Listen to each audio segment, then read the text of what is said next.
जितने chief guest हैं कोशिश की है कि हर एक के बारे में एक एक लाइन कुछ हो जाए, ठीक है। तो अगले हम नेक्स्ट चीफ गेस्ट को बुलाना चाहेंगे, जिनको पढ़ाने का ज्ञान है पूरा, जिनको पढ़ाने का ज्ञान है पूरा, अब आपके सामने आ रहे हैं हमारे भाई सुनील बुरा।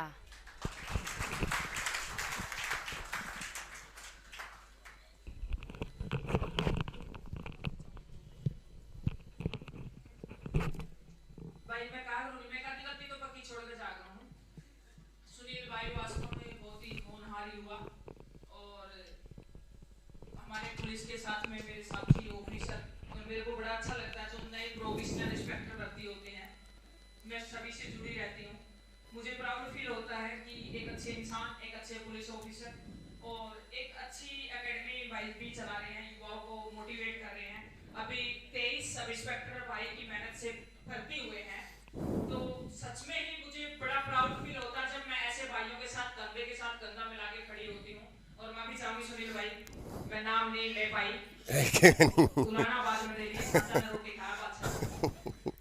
तो ठीक है। मेरा कहने का भाव ये है कि इनकी लाइफ भी बहुत कुछ सिखाती है। मैं कल शाम को हमने एक प्रोग्राम किया था और मैं बैठी थी, तो इनसे मैंने और आप लोगों से भी मैं बहुत कुछ चुरा के ले ली हूँ, सच बता रही हूँ। मैं सीखने का मौका कहीं भी नहीं छोड़ती, मैं स्टूडेंट बनी रहती हूँ, तो भाई से भी बहुत कुछ सीखने को मिलेगा। और माफी चाहूंगी, मुझे जाना पड़ेगा, मेरा मन था इनको सुनूं मैं। बहुत ही अच्छे वक्ता, अगर आप सुनोगे ना तो मेरे से भी ज्यादा मजा आएगा। ठीक ठीक है, नहीं ठीक है, ये सही चल रहा हुआ।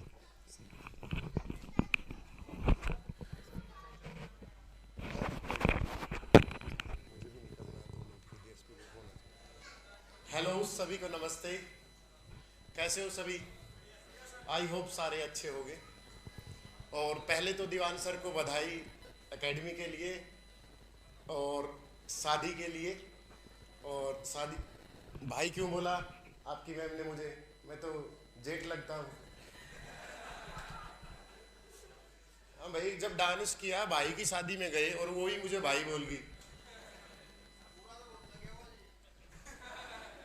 चलो देखो, कहीं पर पढ़ो, मैं हमेशा आपको एक लाइन बोलता हूँ, ऑफलाइन पढ़ो ऑनलाइन पढ़ो, पढ़ना आपको है।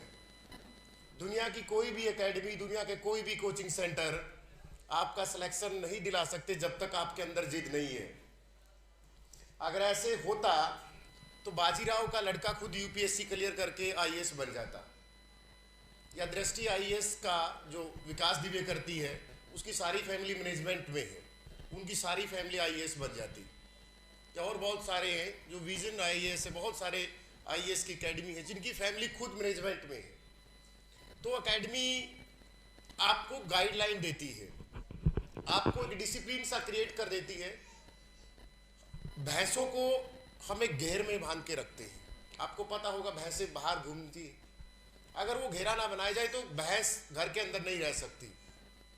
पूजा के लिए मंदिर बनाए गए हैं, अगर आप घर पे पूजा करोगे तो जो कंसंट्रेशन है वो नहीं बन पाएगी। कभी माँ आएगी पूजा के बीच में, कभी बहन आएगी, कभी कुछ होगा, मतलब शोर होगा। लेकिन मंदिर में पूजा करने जाएंगे तो आपको एक फीलिंग आएगी अलग से, यू फील करोगे कि नहीं वास्तव में भगवान यहाँ है। हो या ना हो, वो आज तक किसी को नहीं पता कि मंदिरों में भगवान है या नहीं।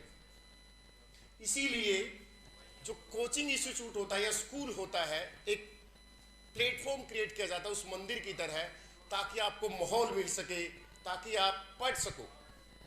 टीचर आपको वो जर्नी बताता है जिस जर्नी से वो गुजरा है, आपको बताता है हाथ पकड़ के। बहुतों को हल नहीं चलाना आता होगा क्योंकि सीखा नहीं है बहुतों, लेकिन जिस इंसान ने पढ़ा है, उस रास्ते का पता है कि मुझे ये ऐसे ऐसे जाना है, तो टीचर वही है जिसको आपको हल चलाना सिखाता है, खेत में बीज रोपित करना सिखाता है कि ये क्वेश्चन आए थे, पिछली बार ये आया था, यहाँ से ये आ सकता है। तो एकेडमी इंस्टीट्यूशन एक माहौल क्रिएट करते हैं।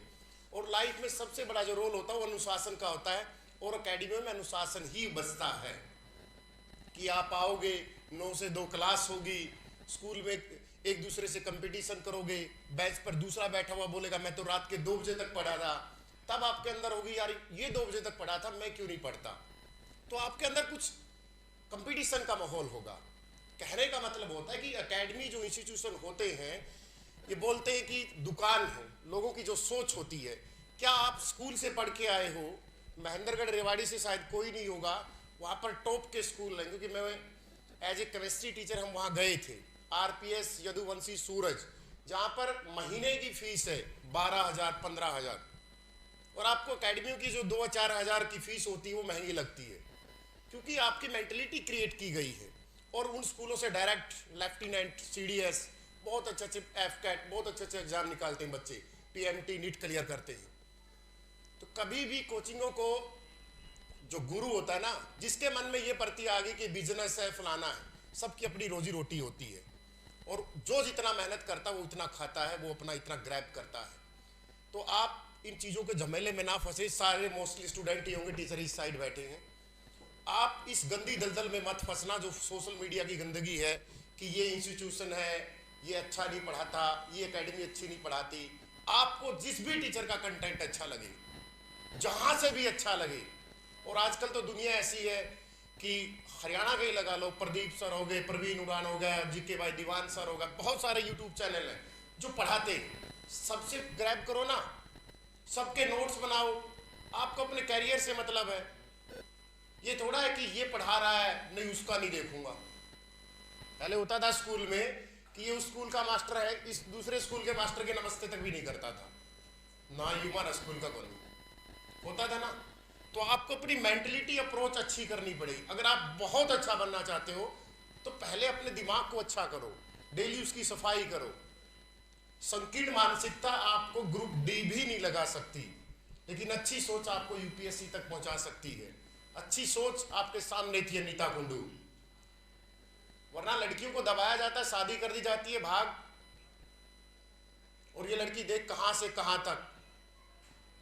22,000 फीट अपने यहां पर तूफान आ जाए ना, बहुत सारे ऐसे बैठे होंगे पीछे 20-20 किलो के, दीवान सर का नाम नहीं ले रहा मैं, जो तूफान से हवा में उड़ जाते हैं, और ये 22 फुट पे भी खड़ी रही, कुछ तो होगा इसके अंदर। तो प्लीज अपने आप को पूरे डेडिकेट होके, और आने वाले हरियाणा में खूब वैकेंसी आएंगी।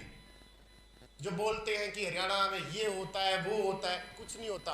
आज ज्वाइनिंग की डेट आ गई, सब इंस्पेक्टर की महिला की डेट ज्वाइनिंग की आ गई, खूब बिजली विभाग में कल वैकेंसी आ गई, HSC क्लर्क की वैकेंसी आएंगी लगभग 5700 कुछ समथिंग, ग्रुप D की वैकेंसी आएंगी लगभग 9 से 10 हज़ार, एक्साइज टैक्सेशन इंस्पेक्टर की वैकेंसी आएंगी।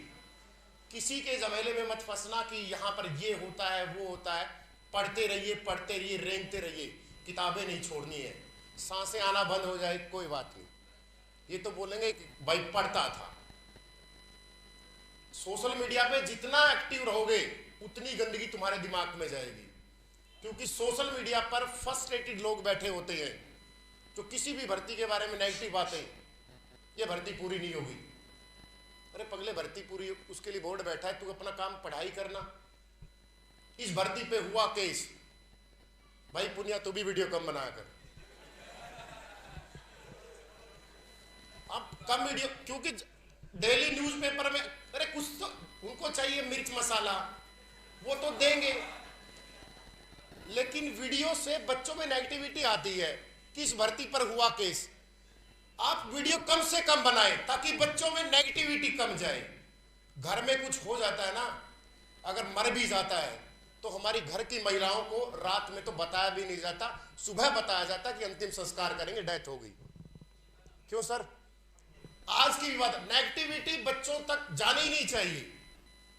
कम से कम वीडियो बनाओ कि इस भर्ती पर हुआ केस, इस भर्ती पर ये हुआ, फलाना होगा, धिकड़ा होगा। यूट्यूबर्स को भी स्पेशल बोलूंगा, जितनी पॉजिटिविटी हो उतनी, देखो व्यू सब्सक्राइबर सबको चाहिए, लेकिन उसके लिए अपने इथिक्स के साथ समझौता मत करो ताकि बच्चों में नेगेटिविटी जाए, वो बंद करो। पहले भी भर्तियां कैंसिल होती थी, पहले सब कुछ होता था। हमारी भर्ती 2015 में आई थी, 2018 में पूरी हुई। हमें तो नहीं सुना ये रंडी रोना। 2015 में आई, 2 दिसंबर 2018 को एग्जाम हुआ। भगवान कसम कभी भी न्यूज़पेपर में कुछ नहीं देखा हमने, कभी भी। 4 साल हो गए लगातार। अरे कोई नहीं, मैं बिना चला लूंगा इसको। तो 4 साल लगातार बिना किसी यूट्यूब को देखे, बिना नेगेटिविटी हम भी तैयारी करते रहे, पढ़ाते गए। हमने किताबें नहीं छोड़ी। तो यूट्यूबर्स भी बहुत सारे बैठे, किसी भी भर्ती पे कुछ भी हो, नेगेटिव वीडियो बनाओ ही मत, ताकि बच्चे किताबें ना छोड़ें। माहौल ऐसा बन जाता है कि पुलिस की भर्ती पर हुआ केस, अब जो बच्चा पढ़ रहा है, जिसके दूसरी वैकेंसी की तैयारी करनी है, उन सोचा पुलिस वाली पे तो होगा केस, मेरे लिए पे भी होगा। अरे सिलेक्शन के लिए सिलेक्शन बोर्ड बैठा है, एचएससी बैठी है, मेंबर बैठे, किस चीज की फीस लेते हो? वो आपके टैक्स से पैसे लेते हैं, तनख्वाह लेते हैं, उसके लिए वो बैठे हैं। तो कुछ व्यू के लिए, कुछ सब्सक्राइबर के लिए कभी भी मार्केट में नेगेटिविटी मत फैलाओ कि ये भर्ती कैंसिल होगी, ये होगा, वो होगा। सिर्फ पॉजिटिविटी बच्चों में, ताकि बच्चे पढ़ते रहें। ये मैं नहीं कहता कि कोर्स खरीदो, पढ़ो, सेल्फ स्टडी से भी सिलेक्शन होता है, पढ़ते रहो। लेकिन जितनी नेगेटिविटी आजकल सोशल मीडिया पे, फलाने टीचर ने ये बोला, 1 मिनट की क्लिप, फलाना ने ये बोला, धिकड़े ने ये बोला, भाई वो तो अपना अच्छा खासा कमा रहे, तुम क्या कर रहे हो? तो स्टूडेंट बनकर ही रहे। हर यूट्यूबर्स जो अच्छा पढ़ाता है उसके नोट्स बनाएं, पेपर होंगे आज नहीं तो कल, कल नहीं तो परसों। लेकिन जो डटे रहते, किताबें नहीं छोड़ते। हमारी फसलें बार बार खराब होती, गेहूं की, बाजरे की, कुछ भी बो दिया, कपास होगी, बारिश आ गई, क्या अगली बार हमने खेत को ऐसे ही छोड़ दिया? दोबारा फिर हमने खेती शुरू की होगी। तो सेम हमारा ये प्रोसेस पढ़ाई में होता है कि कोई नहीं, एक पेपर नहीं निकला, दूसरा नहीं निकला, तीसरा नहीं निकला। इसका मतलब तो ऐसा है कि भाई आप ऐसे पैदा हुए थे कि कोई भी पेपर नहीं छोड़ोगे। आपको तो ऐसा कि मैंने एचएससी कलरक का दिया है तो मेरा नहीं हुआ तो मैं तो 30 मार्क का हूं। भाई आपसे पहले बहुत बैठे हैं, जो आधे नंबर से रहते हैं, एक नंबर से रहते हैं, वो दोबारा से डटे रहे हैं, उनसे compete करना है। तो मेरा लास्ट मैसेज यही है, सांस आए या ना आए, किताबें नहीं छोड़नी। भर्तियां पूरी हो ना हो, कभी तो होगी, क्योंकि इनका थोड़ा सा अलग सा रवैया, धीरे धीरे बोर्ड भी सुधरेगा, सब काम होंगे। लेकिन लगते तो हैं, 400 सब इंस्पेक्टर आपके बीच से निकले गए होंगे, 1100 लड़कियां गई वो आपके बीच से निकली होंगी, 5100 जो लड़के गए होंगे वो भी आपके बीच से जाएंगे। तो नौकरियां, मैं किसी सरकार का फेवर नहीं करता, मैं सिर्फ पॉजिटिव माहौल की बात करता हूँ। वो आपके बीच से जाएंगे, 5000 लड़के भी, आगे वैकेंसियां आएंगी 9000 ग्रुप डी की, वो भी आपके बीच से जाएंगी। जो रोना धोना करेगा, करता रहो भाई, किसका क्या लेगा? दीवान भी पढ़ाएगा, परवीन भी पढ़ाएगा, प्रदीप भी पढ़ाएगा, सब पढ़ाते रहेंगे। आपके हिस्से में क्या है? तो आपके हिस्से में किताबें होनी चाहिए। नेगेटिविटी दूर रखो, माहौल पॉजिटिव रखो। कैंसर भी ठीक होती पॉजिटिव माहौल से। और ये तो छोटी मोटी जॉब की तैयारी कर रहे हो आप। चलो सभी को मेरी तरफ से बेस्ट ऑफ लक, और दीवान सर आपको भी शादी की मुबारक। मुझे निकलना है, ठीक है।